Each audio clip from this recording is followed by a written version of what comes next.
Tales of Estolia. Written by Sashina Kerfman. Volume 1. The Promise of Zacharias. Part 6. Prophecy.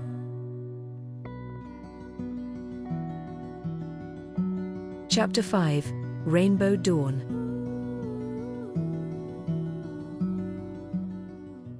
The hardest part of being a daughter of Estolia in the modern world is in accepting the patrilineal model of succession and the misconception that women are somehow lesser in this model of government and religion. Once I took the soul of my husband into my keeping, I realized that the opposite was true. If anything, women are given more control over our world than the men. We keep their soul and influence their actions from the age of 30 onward. Rhiannon Zakarian, Enscrito. Kenzie felt a waft of fresh sweet-smelling air on her face and opened her eyes. Sitting up, she saw the airplane was on the ground, and the door into the jet was open. Through the windows and through the open door she saw that the sky was a subdued rainbow of colors, from deep indigo night all the way to an incandescent yellow-white near the eastern horizon. Nico changed while she was asleep. He looked like a prince. His outfit was crisp and almost military in its precision. He had white gloves on and what seemed to be a ceremonial sword strapped to his side. He had shaved and looked refreshed. He even had a slender but unmistakable crown on his head. You are awake, Kenzie. Good, we have arrived in Estolia. If you will follow Loretta, she will show you where you can refresh your appearance. 15 minutes later, Kenzie was wearing another of the outfits she was given as part of the contest. It was a bold rainbow color. The bodice was a creamy pale yellow in almost a peasant style, with a low neckline showing off plenty of cleavage. The skirt was the whimsical feature. There was a mid-thigh length underskirt in the same color as the bodice. She felt like it gave her the appearance of walking in a rainbow-colored seafoam froth. When she joined Nico, she knew she was looking her best. I believe no Estolian has ever brought home a bride as exquisite as you. She looked at him sharply and said, I haven't promised you, Nico.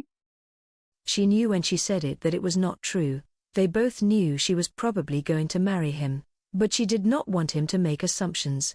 He inclined his head before saying, Welcome to Estolia. I hope your promise will brighten both of our futures, when you are willing to give it. At the top of the stairs leading out of the jet, she paused to look at Estolia. The sun had not yet crept over the edge of the world, but the sky was more brilliant than before. At the base of the stairs were 3 men dressed very formally. Behind them were several carriages. 2 were open-topped, each pulled by a set of 4 identical horses. 1 set were white, and the other were brown. A third carriage was more substantial in a different style, pulled by the type of horses from beer commercials. They descended the stairs together, and when they reached the pavement the sun spilled over the horizon, bringing the world of Estolia into brilliant life. The 3 men who were there to meet them were impressive. One man, a few years older than Nico, was familiar to her. His picture had been on the internet. He dressed fancier than Nico, with a thick crown on his head. Seeing him in person like this made it obvious that Nico must be related to him.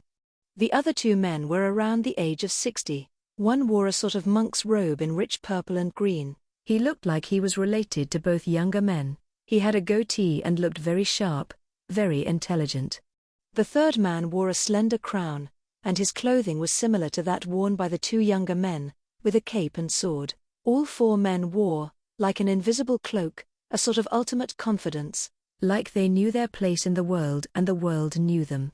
Nico halted next to the youngest man, and bent at the waist briefly before turning to her. Kenzie, this is my brother, Leonidas Agamemnon Zakarian, Duke, Sovereign, and King of Estolia.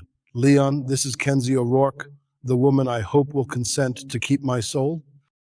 He said he had relatives in high places, so Kenzie should not have been surprised by the revelation that his brother was the king. She had no idea how to properly greet a king. He solved her difficulty by pulling her into his arms in a solid hug. Kenzie, you are welcome here in Estolia. Please call me Leon. His arm around her shoulders, the king turned to the other man wearing a crown and said, This is our father, Isaiah Monterey Zakarian, King Emeritus, and my third consul. Father, this is Kenzie O'Rourke, the woman destined to keep Nico's soul. She got another hug from the former king.